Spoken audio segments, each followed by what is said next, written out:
Hello everyone, welcome to the channel. My name is Paul. I've lived in Japan for 20 years. Perhaps you're in Japan now, or you're going to be in Japan soon and you're looking for something different to do. You've walked past a number of pachinko parlors and thought you might want to give it a try, but you were reluctant to go in because you don't know how it works and you're afraid of the language barrier. So today I'm going to be providing you with the quick, to the point, succinct guide to how to play pachinko.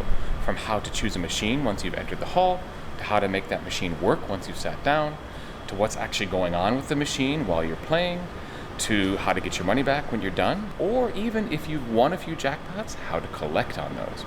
So that's what we're going to go over today. Let's get started.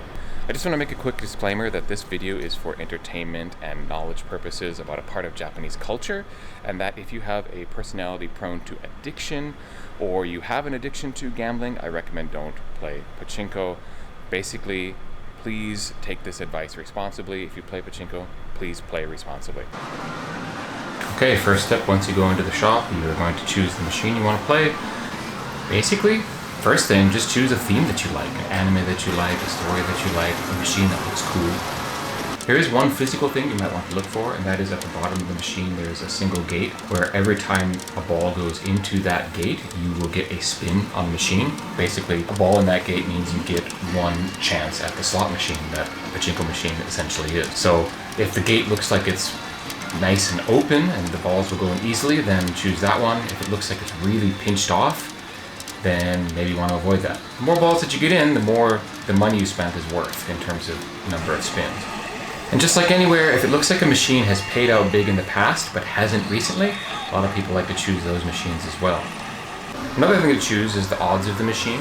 That will be marked by a cardboard placard up above the machine. 1 out of 348, 1 out of 199, etc. Obviously, the higher the odds of winning on any one spin, the machine will hopefully pay out more if you do win.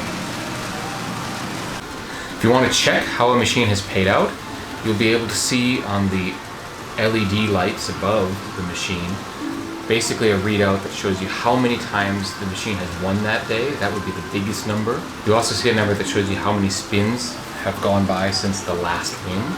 If it's the beginning of the day, that'll just be set back to 0. You'll be able to check how many wins have happened that day. Here we can see that there are 5 wins on this machine today, 0 a day ago. Now here's an important point.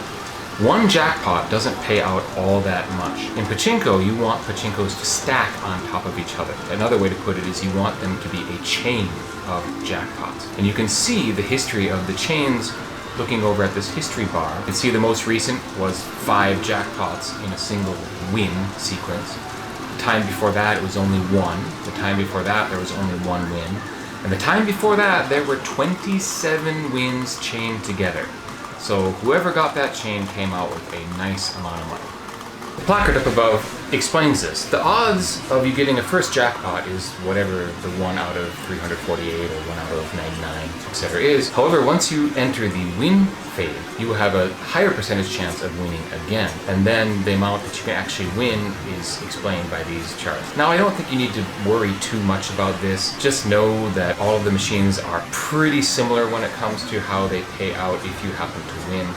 And so just pay attention to whether you need to be shooting the balls to the left or to the right. Are you in the normal phase or are you in the bonus phase? After you sit down, you put your money in.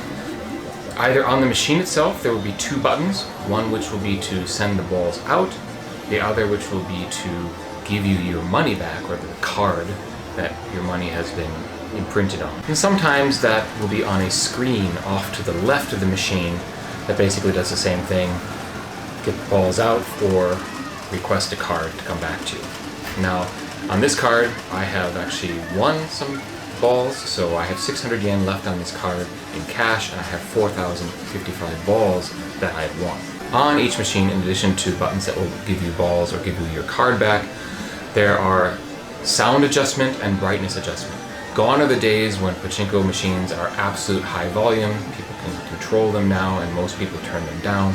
So pachinko parlors are actually a lot quieter than they used to be, and they are all non-smoking these days. The other controls to be aware of, you have a push button, which is just for gameplay. It doesn't actually matter if you push it or not when it comes to winning or not winning. It's just to add to the fun or the engagement. On the right-hand side, you have the wheel, which is how you shoot the balls, or determine how far you shoot the balls into the machine by twisting it to a certain direction. And if you are shooting the balls in a particular place and you're not getting a lot of spins, sometimes if you adjust it to a stronger shoot or a weaker shoot, you might actually get more spins, depending how the balls are bouncing. On the side of each wheel, there is a button that you can use to stop shooting the balls without taking your hand from the wheel. That allows you to keep your shooting place into the machine, but stop the balls momentarily. So you have your balls and you're shooting them into the machine. You want to watch them come down the left-hand side in the normal mode. You haven't won yet, and you're trying to get them into that center hopper. Every time it goes in the center hopper, you'll get a spin of the reel, and the machine will start showing you stories, dialogue boxes will pop up, various things will happen, but mostly it just acts like a slot machine with numbers coming down and settling into place. Obviously, if you get 3 in a row, that is a jackpot. Now, if the machine starts to do something a little bit different, like the story is taking longer, interesting things are popping up. Here we have a special spin that has popped up. It's a spin indicator that looks different than the normal one, so something might happen here. It might be a hot spin. And as it plays out, you can see that the machine has changed a bit. It's showing other sequences, colors. Red color means that it's a little bit hotter spin than normal. Green color is not as hot as red. It'll then go to what's called a reach if you've got 2 numbers on either side, so I have 2 6s here. And the story will play out, and while this is playing out, I generally hit the stop button because you're not going to get any extra spins while you are in that sequence, so you might as well stop this spinning money away.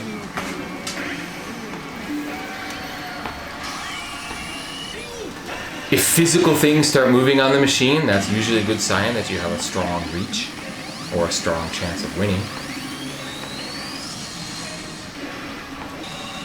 Unfortunately, as you can see in the end, this one was not strong enough and did not win.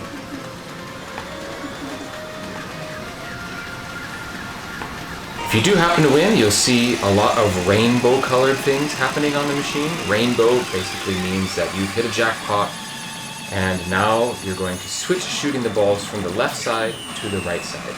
And I always wait for the machine to tell me to start shooting, because if you just start shooting to the right away, the bonus hopper isn't actually open yet, and so again, you're just shooting balls away for no reason.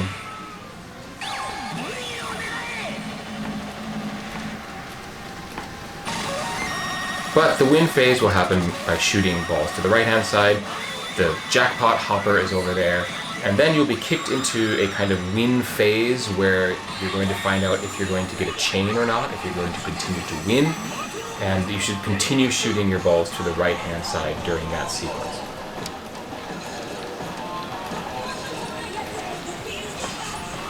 If the win phase ends and you're done, you want to get out of there, you collect the card from the machine by pressing a button on either the machine itself or on that touch panel to the left, depending on the machine. If you have trouble with this, there is a call button that you can call staff over and they can give you some help. Or, ask a player next to you. Just try to indicate that you need to get your card out.